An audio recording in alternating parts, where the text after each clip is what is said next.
Pois lhes dou as boas-vindas sobre essa gravação e formação sobre Santo Agostinho de Hipona. E eu gostaria de compartilhar com vocês, em especial, o comentário aos Salmos de Santo Agostinho. Por um fator muito simples. Porque Santo Agostinho, ele mesmo, dava grandíssima importância a esse escrito dele, o comentário aos Salmos. Nós vamos ver, ao longo dessas formações, que para Santo Agostinho era, inclusive, o comentário aos Salmos mais importante do que o livro sobre a Trindade. Santo Agostinho, numa carta, ele diz que em um determinado momento ele interrompeu o livro sobre a Trindade para dar continuidade, para continuar comentando os Salmos, que ele via que era um escrito muito mais útil e que ia ajudar muito mais as pessoas do que o próprio livro sobre as confissões. Então, é o próprio Santo Agostinho que nos fala da importância do comentário aos Salmos. Então, pensei em preparar uma série de formações sobre esse escrito do doutor de Hipona. Esse comentário é uma síntese, nós vamos ver, da exegese bíblica de Santo Agostinho. Nós vamos ver na prática como Agostinho lê a palavra de Deus. É também uma obra mestra da mística agostiniana. Santo Agostinho, no comentário aos Salmos, ele abre o seu coração e revela para nós o profundo do seu coração, da sua experiência com Deus. E lembrando que os Salmos sempre foram textos muito usados na liturgia e, portanto, aqui nós também podemos apreciar um pouco, se nos abre uma janela para conhecer também a liturgia na época de Santo Agostinho. Então, são diversas frentes que se abrem diante do nosso panorama, onde nós podemos realmente conhecer melhor o coração de Santo Agostinho. Então, eu gostaria de iniciar esses estudos, essas formações sobre o comentário aos Salmos de Santo Agostinho. No latim, se chama Enarrationes in Psalmos.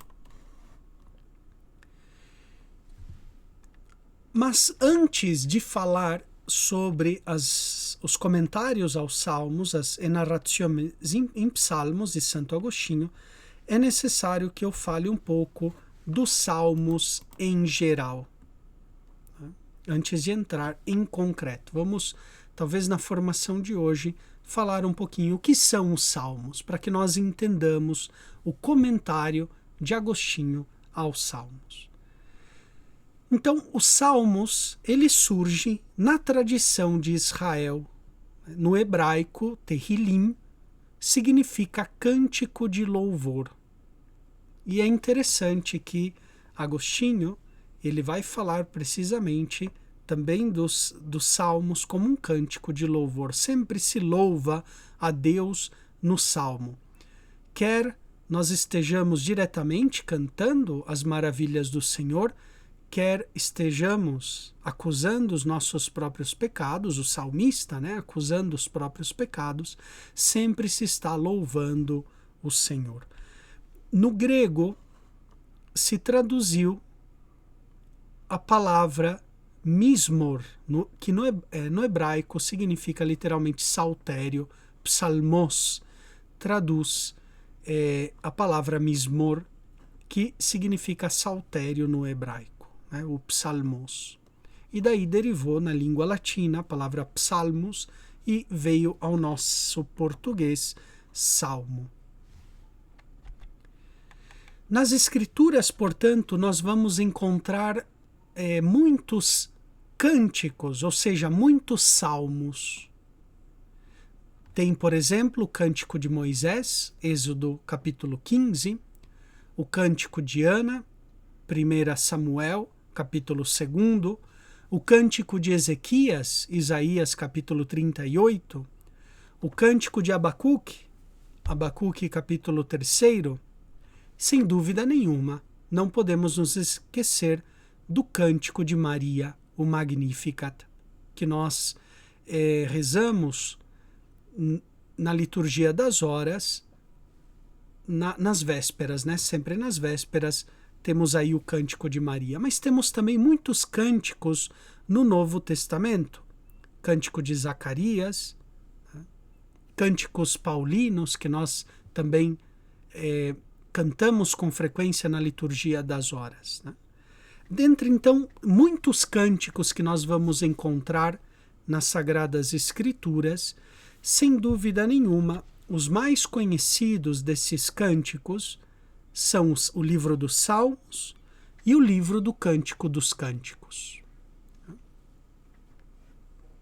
Portanto, aqui nós vamos estudar de cheio o livro dos Salmos, né, que são também cânticos de louvor a Deus. Agora, não sei se vocês notaram, mas é evidente que não todos os salmos são iguais. Não eles têm a mesma temática, ou inclusive o mesmo gênero literário. Nós vemos que são diferentes. E, portanto, se nós podemos catalogar os salmos, dividir os salmos em 4 tipos. Então, vamos encontrar esses 4 tipos de salmos. O primeiro, que é o mais característico e que dá o nome ao salmo, efetivamente, são os salmos de louvor. Grande parte dos salmos não faz outra coisa senão louvar a Deus pela sua grandeza. Lembremos-nos aquele salmo, Salmo 8, né? Que louva a Deus, né? Louva a Deus pela boca dos mais pequeninos, por exemplo, né? Quanto é grande, ó Senhor, o teu nome em todo o universo. Muitos salmos vão louvar a Deus, ou seja, exaltar a Deus por ser quem Ele é: bondade, santidade e justiça. E notem, nós no céu não faremos outra coisa senão louvar a Deus. Louvar é exaltar a Deus por quem Ele é, não por algo que Ele nos deu, não por algo que Ele nos fez, que também é bom agradecer, louvar a Deus por isso, mas o louvor, ele se dirige a Deus na sua própria essência. Louvamos a Deus por quem Ele é. Louvamos a Deus nele mesmo, em outras palavras. O louvor é a oração mais pura, que vai mais direta ao coração de Deus, porque nós reconhecemos a sua grandeza e o exaltamos e o louvamos por quem Ele é. Ele é suma bondade, suma santidade, justiça, misericórdia. Todos esses atributos de Deus são a sua própria essência. Ou seja, Deus, Ele é aquele que é. Como diz, né, o livro do Êxodo, aquela aparição de Deus a Moisés na sarça ardente: eu sou aquele que é. Ou seja, Deus é. E, portanto, nós reconhecemos no louvor quem Ele é e o louvamos por ser Deus grande, por ser Ele quem Ele é. Ele é Deus. Isso nos basta. E vamos encontrar, portanto, muitos salmos de louvor, que louvam a Deus por sua grandeza, por sua bondade, por ser quem Ele é. Contudo, vamos encontrar também muitos salmos de lamentação, que eram usados pelos judeus em tempos de jejum e tempos de penitência, por motivo dos pecados pessoais, ou por motivo do pecado do povo. Então o salmista, em tempos de calamidades, em tempos de aflição, tanto do ponto de vista geral do povo de Israel, mas também uma aflição pessoal. Então, ele levanta a Deus um salmo de lamentação. Ele se lamenta, por exemplo, pela destruição do templo, né? Como diz aquele salmo, venerum gentes in hereditatem tuam, ou seja, vieram os pagãos na tua herança, ó Senhor, né? Destruíram o teu templo sagrado, deram os corpos dos teus santos aos animais do campo, às aves do céu. Ou seja, o salmista, aflito no coração, ele levanta a Deus o seu grito de dor pela calamidade do povo ou pela própria calamidade, né? Por exemplo, aquele salmo messiânico que também nós cantamos, né? Atribuímos ele a Cristo, né? Meu Deus, por que me abandonaste? Eis que eu grito de dia e não me escutas, grito de noite e te fazes surdo. Eu estou no meio de leões, né? Estou cercado de búfalos, etc., né? Ou seja, levanta a Deus um salmo de lamentação pelo sofrimento, pela perseguição que ele está experimentando. E os salmos de lamentação nos ensinam que nós devemos louvar a Deus também nas nossas tribulações, suplicar a Deus no momento de tribulação. Ok? Então, vamos encontrar salmos de louvor, salmos de lamentação, e, em terceiro lugar, salmos de ação de graças, usados pelo povo judaico em tempos de festa, por motivos de algum benefício concedido por Deus. Também na igreja nós temos as festividades, por exemplo, o tempo pascal, o tempo de Natal, as festas litúrgicas, as festas de Nossa Senhora, as festas dos santos. Nós vamos encontrar salmos de ação de graças, em que o salmista agradece a Deus pelos benefícios que ele nos concede. Por uma graça especial, por algum benefício pessoal também que Deus concedeu ao salmista. Então, nós levantamos a Deus uma ação de graças. Se a lamentação é, digamos assim, uma oração, uma súplica por alguma calamidade que aconteceu, pessoal ou social, a ação de graças é por um benefício que Deus concedeu, quer a todo o povo, quer ao salmista em particular.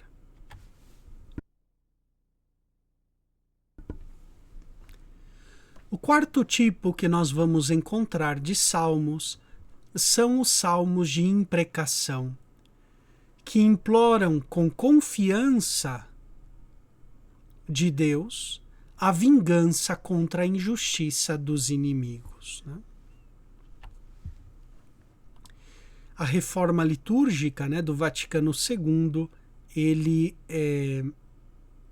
retirou da liturgia das horas os salmos de imprecação, ou pelo menos retirou alguns versículos desses salmos de imprecação, né? Por isso a gente não tem muito contato na liturgia das horas com os salmos de imprecação, porque de fato são salmos difíceis de interpretar, né? Porque o salmista, agredido, né, pelo inimigo de modo injusto, perseguido, então ele impreca a Deus, ele implora a Deus, mas com confiança que Deus venha lhe vingar contra os inimigos, né? E vejam, isso também faz parte da experiência humana. Quando nós injustamente somos perseguidos, Deus vem em nosso auxílio como o nosso protetor, como o nosso advogado. Portanto, o Deus, né, ele é o nosso redentor, é o Goel, né? Goel, no hebraico, é o vingador do sangue, ou seja, o nosso sangue derramado injustamente não pode ficar em vão, e Deus vem em auxílio dos seus filhos e filhas que sofrem perseguições, né? Pensemos, por exemplo, tantos cristãos perseguidos em tantos lugares do mundo, no Oriente, aqui no Ocidente, né, em países da América Latina, quanto a igreja é perseguida, e, portanto, o fiel levanta a Deus uma imprecação, pedindo a Deus a vingança, a derrota e a humilhação dos inimigos. Não porque, digamos assim, somos rancorosos, mas porque Deus é justo, né? Além de misericordioso, Deus também é justo, né? Misericórdia e justiça em Deus são a mesma coisa. Então o salmista, ele pede a Deus a vingança contra os inimigos, né? Tem aquele salmo conhecido, né, que o salmista está exilado na Babilônia, os pagãos humilham a herança de Deus e o salmista, na Babilônia, exilado, pede a Deus a vingança, né, com palavras duras, com palavras fortes, né, implora a Deus. Mas o centro da imprecação é sempre a confiança no Deus justo e misericordioso.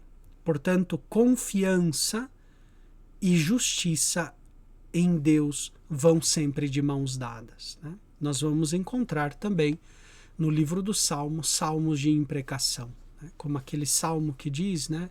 Ó filha da Babilônia devastadora, né? Feliz aquele que rompa os teus filhos contra a pedra, né? Por exemplo, né? Que arroje, que lance os teus filhos contra a pedra.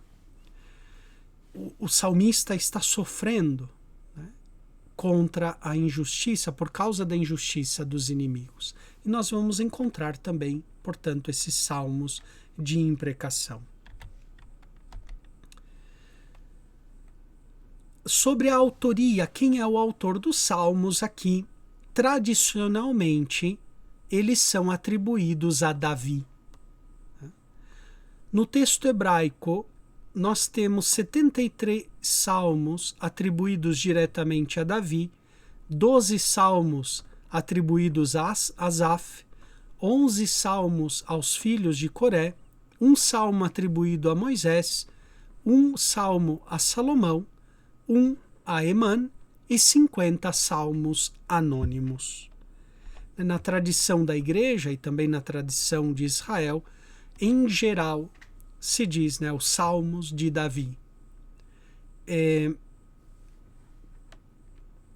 Nós, digamos, é difícil atribuir os salmos, encontrar o autor dos salmos, de cada um deles, né? Mas, digamos, em geral, por isso na liturgia das horas, nos comentários patrísticos e também em Santo Agostinho, às vezes se faz essa atribuição geral de Davi como o salmista por excelência, porque de fato nós vemos nos livros históricos, sobretudo nos livros de Samuel, nos livros dos reis de Israel, que fala de Davi compondo salmos, louvando a Deus, cantando a Deus, muitas vezes até mesmo com danças, né? Tem aquele episódio em que Davi dança e canta salmos diante da Arca da Aliança, depois da vitória contra os inimigos de Israel, né?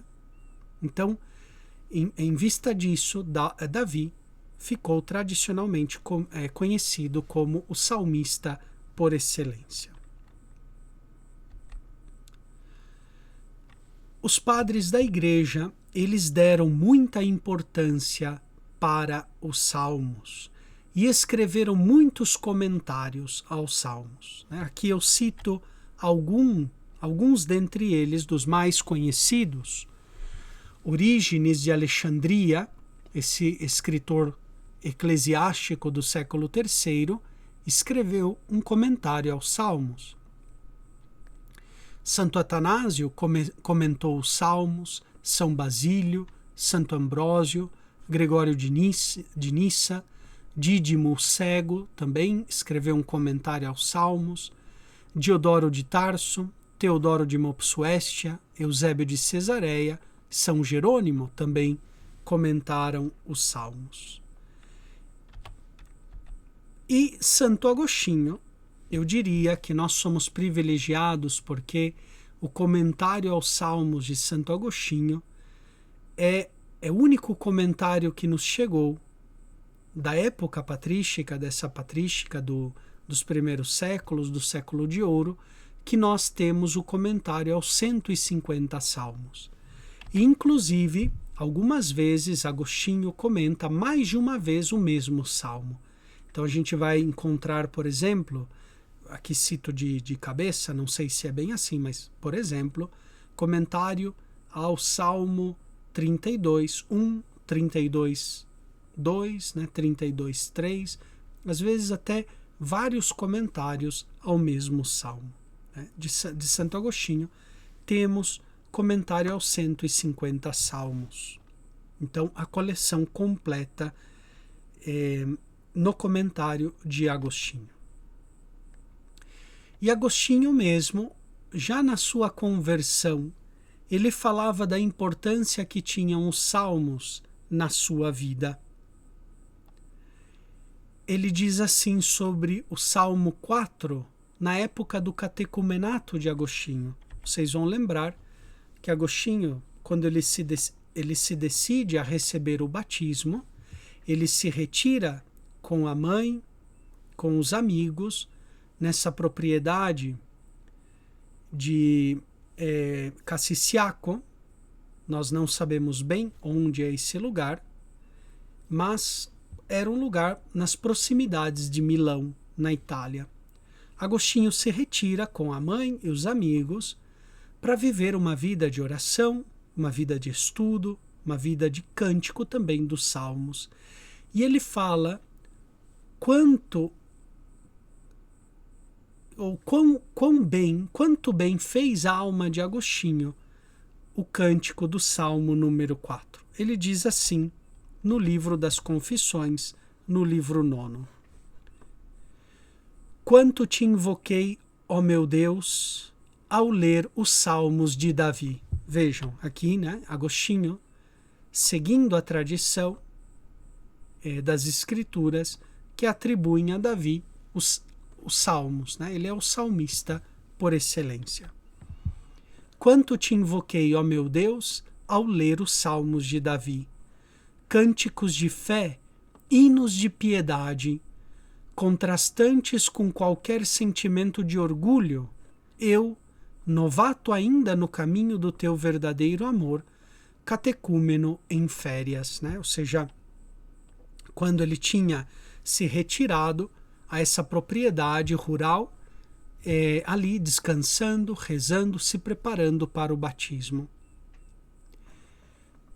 Vejam aqui alguns elementos que sobressaem na experiência de Santo Agostinho. Ele diz que os salmos são cânticos de fé. Os salmos provêm da fé do povo de Israel e, portanto, estão também na linha de continuidade da fé da Igreja. São cânticos de fé. Não é um cântico como, por exemplo, uma música que nós escutamos, no Spotify, no rádio, na televisão. Escutamos uma música, um cântico. Aqui, os cânticos dos salmos, eles provêm da expressão da fé. Uma pessoa que crê escreveu aquele salmo. Uma pessoa que realmente viveu a fé e, portanto, colocou aquela fé por escrito na forma de salmo, na forma de cântico. Nós devemos lembrar sempre disso, ok? Os cânticos dos salmos não é como qualquer cântico, um cântico que nós escutamos, por mais belo que seja. Os salmos, eles provêm da fé da Igreja, da fé do povo de Israel que crê no Deus uno e verdadeiro. São também esses salmos, eles são hinos de piedade. provém da piedade, de um coração piedoso, de um coração que reconhece Deus, que reconhece a grandeza de Deus. E, portanto, os salmos, eles contrastam, eles quebram qualquer sentimento de orgulho. Porque o salmista, ao rezar, ele reconhece a grandeza de Deus, a miséria humana, que sem Deus nós não somos nada. E por isso, Agostinho aqui lhe diz que eu, novato ainda no caminho do teu verdadeiro amor, catecúmeno em férias, né? Naquele retiro de descanso, de preparação para o batismo em Cassisiaco. Quanto Agostinho invocou a Deus a ler e a cantar esses salmos. Quantas exclamações me inspirava a leitura destes salmos. E como eles me inflamavam no teu amor. Vejam, os salmos levaram Agostinho a realmente a amar a Deus. Inflamavam Agostinho quando lia e quando cantava os salmos, né? Quantas vezes nós renovamos a nossa vida de oração, por exemplo, com o cântico da liturgia das horas, né? Quando é bem cantado, né? Quando as melodias são bem escolhidas, quando as melodias são têm aquela sacralidade, transmitem aquela devoção, aquela piedade, quanto nos levam a Deus, né? Por isso, o Papa Bento XVI, ele falava, né, sobre a liturgia das horas, que nós devemos fazer uma sacralização progressiva. Talvez a minha comunidade ainda não sabe cantar bem os salmos, né? Ou às vezes não canta todos os salmos, ou ainda não tem a capacidade, a preparação. É necessário que nós, pouco a pouco, né? Talvez, vamos cantar o hino e vamos cantar o cântico evangélico, o Magnífica, o Benedictus, né? Vamos cantá-lo de uma maneira bonita, né? Meditativa. Depois, pouco a pouco, a gente vai progredindo na inspiração, na piedade, na liturgia das horas. Quantas exclamações me inspirava a leitura destes salmos, e como eles me inflamavam no teu amor. Eu desejava ardentemente recitá-los, se possível para todo o mundo, a fim de rebater o orgulho do gênero humano. E, no entanto, eles são cantados no mundo inteiro, e nada pode furtar-se ao teu calor. Vejam o coração aqui de Agostinho, escrevendo o livro 9 das Confissões, quando ele lembrava da experiência daquele retiro em Cassisiaco, cantando os salmos. Era tanto o sentimento de humildade que provocava em Agostinho a recitação dos salmos, que ele tinha vontade de recitar os salmos a todo mundo, para rebater o orgulho do gênero humano.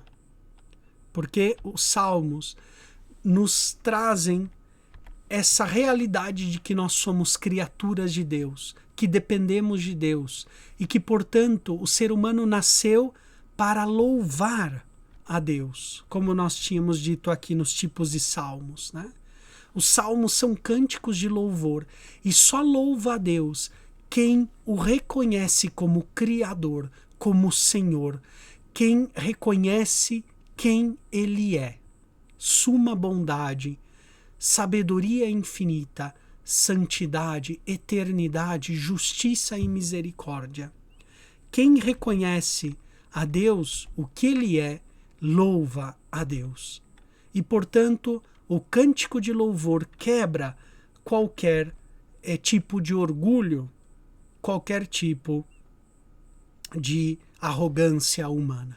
Quanto nós precisamos hoje, outra vez, renovar a importância do cântico dos salmos, bem cantado, nas nossas comunidades. Comunidades religiosas, comunidades paroquiais, na nossa família, também, por que não? Né? aprender a cantar os salmos, né? Quanto ajuda recitar os salmos, cantar os salmos em família também. Em seguida, Santo Agostinho nos fala da importância para ele dos salmos, tanto do ponto de vista pastoral, mas também do ponto de vista espiritual, do crescimento na vida de santidade. E veja o que ele diz na carta 169, no parágrafo 1º. Eu ditei a exposição de 3 novos salmos, o Salmo 67, o Salmo 71 e o Salmo 77, com bastante amplidão.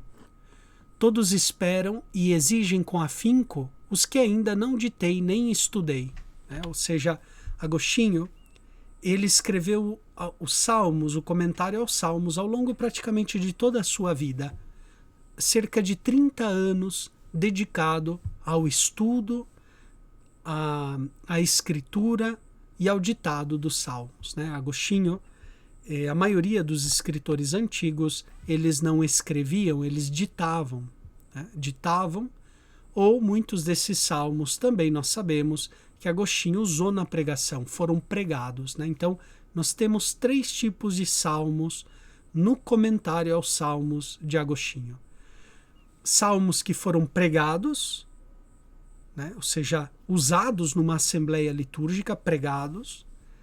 Salmos que foram escritos diretamente por Agostinho, que são poucos, e salmos que foram ditados a Agostinho. Não sabemos se esses salmos ditados foram usados na pregação alguma vez. Provavelmente sim.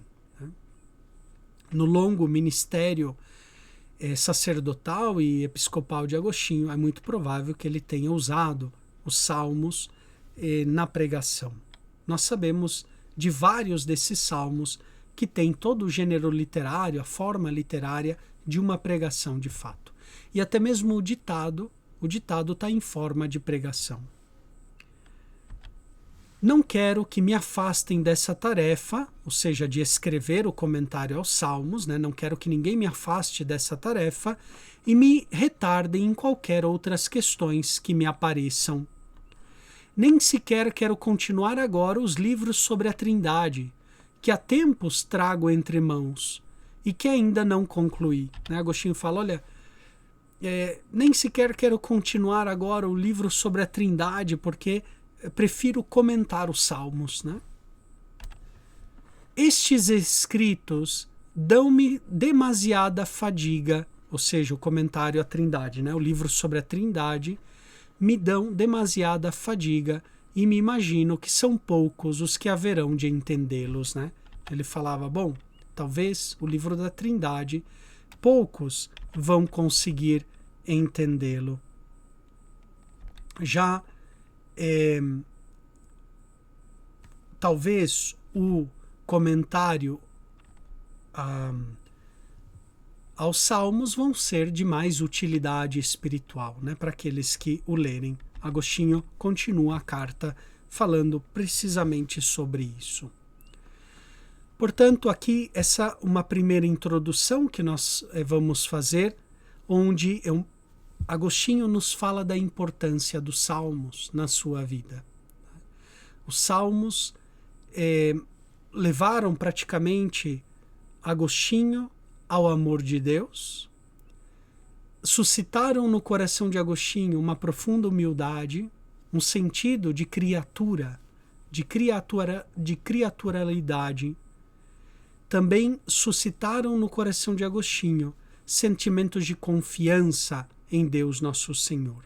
Então, poderíamos dizer que os Salmos são fundamentais para a espiritualidade de Santo Agostinho, para a mística agostiniana e também nós vamos ver para a exegese agostiniana, como ele lê a palavra de Deus. O comentário aos Salmos é, nesse sentido, uma joia da literatura agostiniana. Portanto, podemos concluir aqui essa primeira formação e espero vocês, na seguinte formação que daremos continuidade a este tema.